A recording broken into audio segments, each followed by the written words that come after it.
Le scénariste John Huston signe à 36 ans sa première réalisation avec Le Faucon maltais, film policier qui influença fortement le film noir américain d'après-guerre. L'action se passe à San Francisco. Humphrey Bogart incarne un personnage créé par Dashiell Hammett, Sam Spade, qui avec son associé Miles Archer tiennent une agence de détectives privés.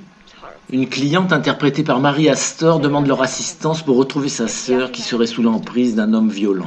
Cette mission de routine bascule dès le début de l'histoire. L'associé est assassiné ainsi que l'homme qu'il était chargé de surveiller. La sœur éplorée s'avère être une menteuse pathologique qui en réalité est à la recherche d'un objet fabuleux, le Faucon maltais, cadeau de l'ordre de Malte à l'empereur Charles Quint, en or massif et serti de pierres précieuses. Humphrey Bogart va démêler cette histoire qui le mettra aux prises avec quelques personnages interlopes très bien filmés et très brillamment interprétés. Un tueur psychopathe maladroit joué par Elisha Cook, un oriental maniéré sous les traits de Peter Lorre, et un inquiétant obèse incarné par Sidney Greenstreet. Avec La Grande Évasion de Raoul Walsh, sorti un peu plus tôt, ce film représente un tournant décisif dans la carrière d'Humphrey Bogart, qui sort ainsi de ses rôles de méchant pour devenir l'incarnation d'un héros, cynique, brutal, désabusé, mais malgré tout du côté de la morale. Avec ce premier film, à tout point de vue très réussi, John Huston affiche un certain intérêt pour le thème de l'échec, sujet qu'il reprendra souvent dans son œuvre. La dernière réplique tirée de Shakespeare compte, selon les spécialistes, parmi les 15 meilleurs du cinéma américain. The stuff that dreams are made of. Huh?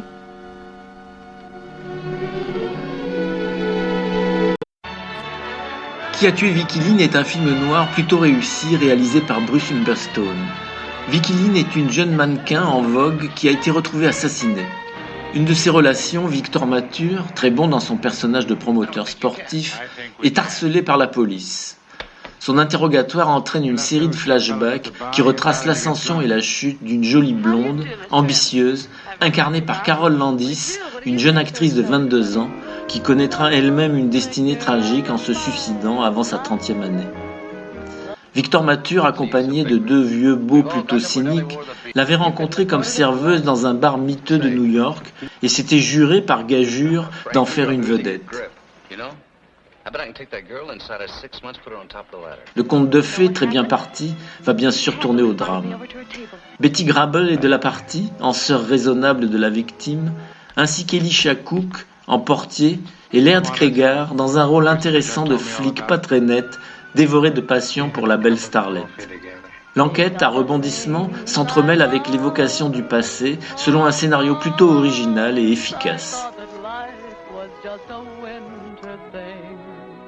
My heart was cold, and then you came to me, and like a breath of spring.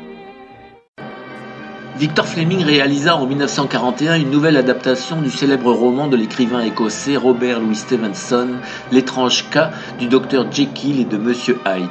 Dans cette version, Spencer Tracy fait une très honorable composition du fameux docteur amateur de potions funestement écartelé entre ses deux personnalités.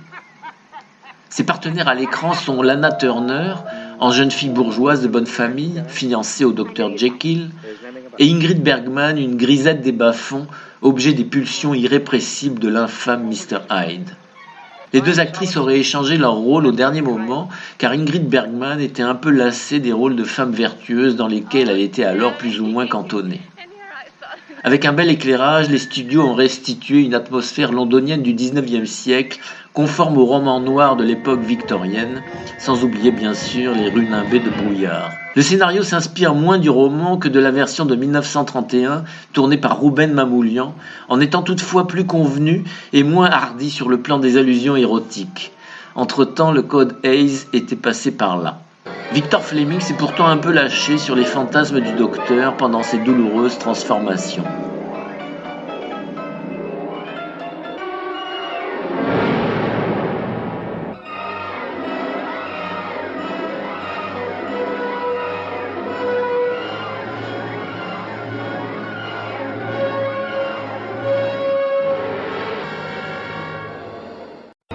Des pas dans la nuit est le titre français de cette comédie policière réalisée par Lloyd Bacon. Errol Flynn incarne un personnage qui rappelle un peu Monsieur Molineux de Drôle de drame. Au grand jour, il est un gestionnaire de biens sans histoire, fort bourgeoisement installé, mais secrètement, il écrit des romans noirs policiers sous un pseudonyme. Cette double vie est menée à l'insu de son épouse, interprétée par Brenda Marshall, et surtout de sa belle-mère, puritaine, qui milite contre la littérature dépravée. Un beau jour, un trafiquant de diamants voulant blanchir sa came menace Errol Flynn de révéler publiquement son secret, à moins qu'il ne l'aide.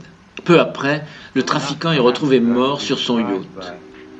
Errol Flynn, ami du commissaire de police, mène son enquête, ce qui le conduit à une chanteuse de music hall aux fréquentations douteuses. Brenda Marshall, qui soupçonne son mari d'avoir une liaison, se mêle à la partie, ainsi qu'un inquiétant dentiste sous les traits de Ralph Bellamy. Cette intrigue policière au scénario plaisant et au ton léger est plutôt divertissante. Errol Flynn navigue avec beaucoup d'aisance dans cette atmosphère de comédie. Well, if that's the way you want it, honey, okay.